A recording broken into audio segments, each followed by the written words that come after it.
नमस्कार बंधुरा बेंगली ब्लगार आशा रान्नाघरे सकल बंधुदेर स्वागत। आज आमी आपनादेर जन्य आबारो एकटी नतून रेसिपि निये हाजिर हयेछि। पाका आमेर आमसत्व। बाड़ीते थाका पाका आम दिए चटजल्दी किभाबे आमसत्व तैरी करे सारा बछरेर जन्य संरक्षण करे राखते पारबेन तारই रेसिपि निये आमी हाजिर हयेछि।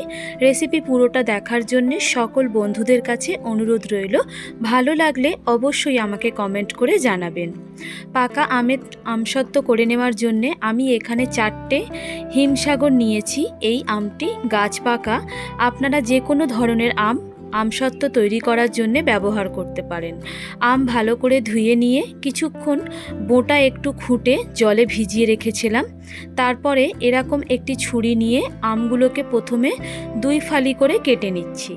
আমটা একটা ফালি করে নিলাম, আবারও এক পিঠে আরেকটি ফালি করে নিচ্ছি। ঠিক এই রকম ভাবে 2 ফালি করে নেওয়ার পর आमेर माझखान थेके एरकम 4-5टा लाइन करे छुरिर साहाज्ये टुकरो करे निते हबे। देखुन ठीक एई रकम भावे।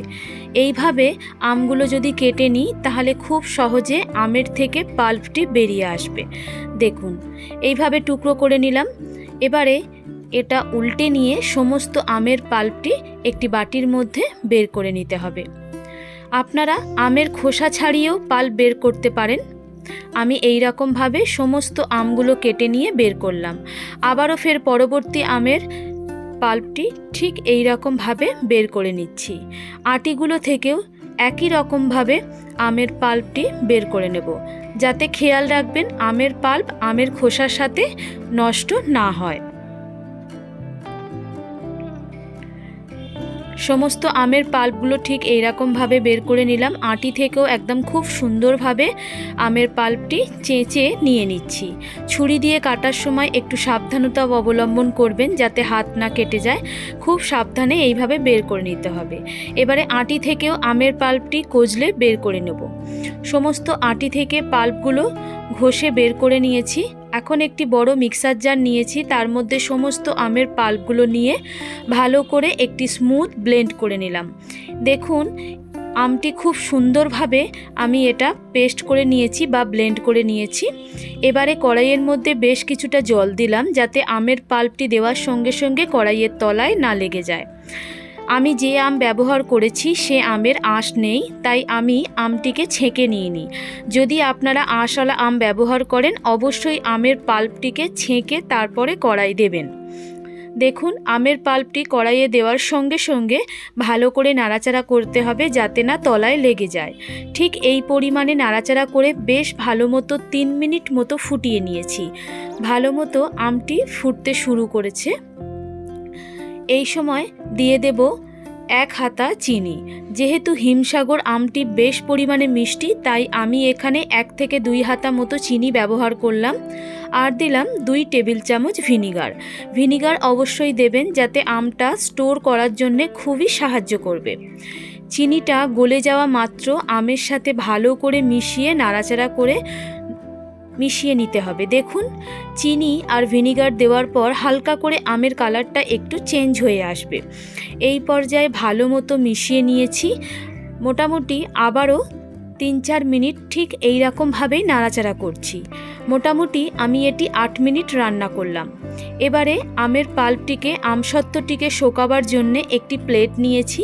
প্লেটের মধ্যে কিছুটা তেল ব্রাশ করে নিতে হবে যাতে আমসত্ত্ব শুকিয়ে যাওয়ার পর খুব ভালোভাবে প্লেট থেকে ছেড়ে চলে আসে।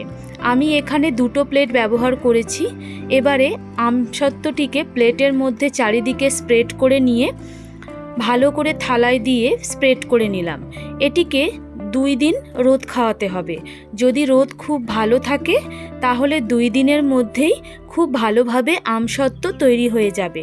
আমি এখানে থালার মধ্যে নিয়ে এবারে রোদের মধ্যে 2টো রোদ খুব ভালো মতো দেখিয়ে নিয়েছি, মানে 2 দিন। মোটামুটি 2 দিন হয়ে গেছে। দেখুন 2 দিন রোদ দেখানোর পর আমসত্ত্বটি খুব ভালোভাবে তৈরি হয়ে গেছে, থালা থেকে অটোমেটিক ছেড়ে উঠে এসেছে। যেহেতু আমসত্ত্ব শুকিয়ে গেলে একটু সংকুচিত হয়, তাই থালা থেকে খুব ভালো মতো ছেড়ে উঠে গেছে। আমি এখানে আমসত্ত্বটিকে থালা থেকে খুব সুন্দরভাবে রোল করে আপনাদের দেখিয়ে দিচ্ছি। আমার আমসত্ত্ব খুব ভালো মতো তৈরি হয়ে গেছে।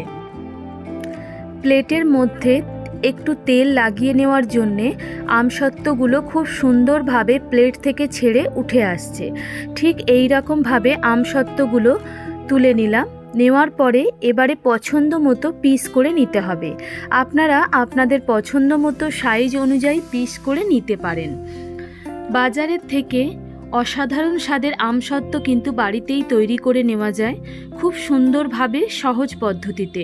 আপনাদের যদি আমার এই আমসত্ত্বর রেসিপি ভালো লেগে থাকে তাহলে অবশ্যই বাড়িতে তৈরি করে আমাকে কমেন্ট করে জানাবেন আপনাদের কেমন লাগলো। আজকের মতো এই পর্যন্ত। সকলে ভালো থাকবেন, সুস্থ থাকবেন। আবার আমি ফিরে আসবো আবারও চটজলদি সহজ পদ্ধতির একটি রেসিপি নিয়ে।